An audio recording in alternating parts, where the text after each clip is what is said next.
Pekný deň prajem, stretávame sa spolu pri ďalšej týždňovej predpovedi ďalších troch znamení, čiže pokračujeme. Rak, lev a panna. Začíname rakom.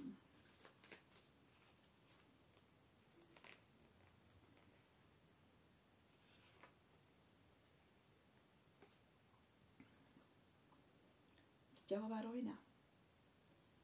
Sú tu nejaké nové dobré nápady s vašim partnerom. Je to pekný vzťah, kľúčový.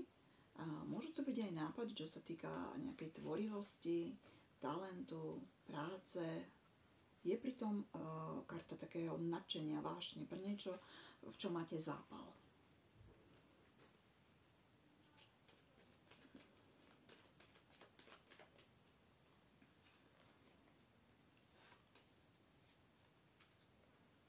Práca. No, vaša práca je prepojená s vašim talentom, hej? Čiže je to niečo, v čom ste naozaj dobrí. Opäť je tu taká tá vášňa, no, že ste tým pohltení, ale v tom dobrom slova zmysle, že vás to veľmi baví.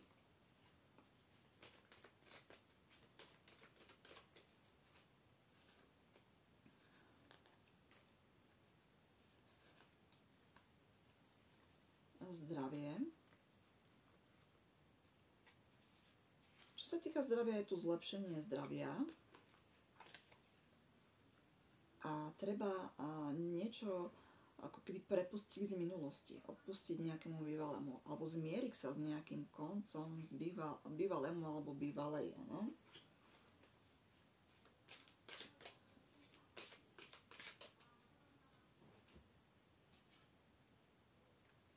Kľud, karta kľudu znamená mať nejaké stíšenie, môže to byť aj pokoj duši, alebo že vyhľadávate takú tú samotu, áno?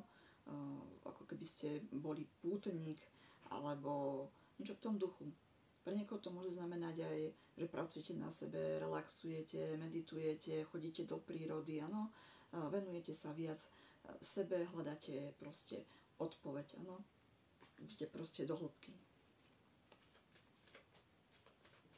Druhým znamením je lev.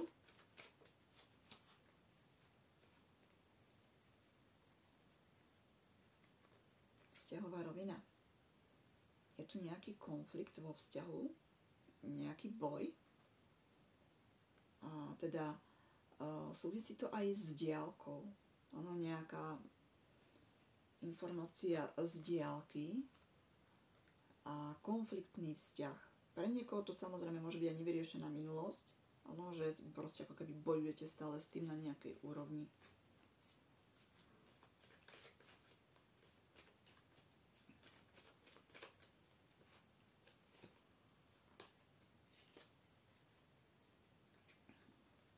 Práca. Máte tu dve príležitosti, obidve sú v diaľke. Pri jednej ale hrozí nejaké intrigy, krádež, proste niečo a tá druhá je tu ukončená. Ako keby sa vám niektoré veci opakovali, že je veľmi podobné. Pozerám sa ešte ďalej. Je tu ukázaná ešte ďalšia príležitosť. A môže to byť niečo prepojené s vašim partnerom alebo partnerkou. Môže to znamenať aj rodinná firma. Nejaký nápad, hej.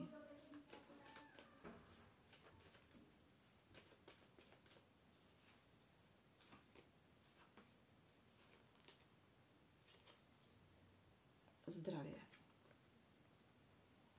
Zdravie môže byť zhoršené, lebo tu vidíme kartu intrik, manipulácie, ako keby vás tam to ťažilo a môže vás to hnevať a zožierať.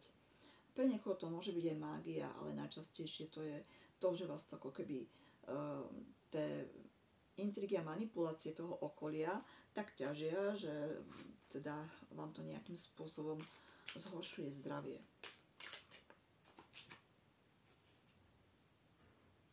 Vyčerpanie. Vyčerpanie je častokrát prepojené s vyhasnutím, takže ono treba sa nejakým spôsobom zregenerovať a relaxovať. Urobiť si čas sám pre seba. Posledným znamením je panna.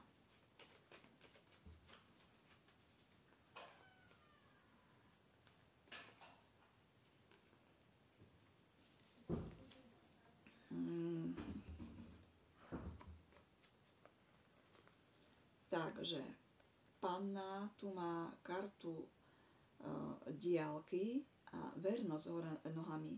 To znamená zrada niekoho v tých partnerských vzťahoch. Môže byť aj minulosť, hej?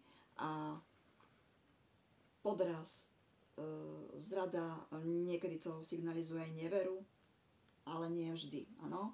Ale nejaká podpasovka. Potom je tu druhá príležitosť, ako keby na nejaký vzťah tiež v diaľke, ale pozor, je tu zásah manipuláciou, intrigami, ale pre niekoho aj mágiou.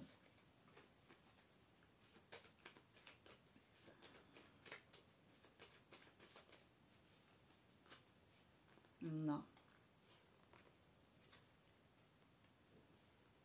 Práca. Máte tu dve možnosti práce. Jednu v diaľke a jednu teda tam v oblasti, odkiaľ pochádzate. Áno, nejaký nový začiatok. A je tu aj karta úspechu, šťastia, to môže byť povýšenie alebo zvýšenie príjmu, alebo nejaká taká tá finančná stabilita. Je to prepojené s nejakou vašou schopnosťou a talentom.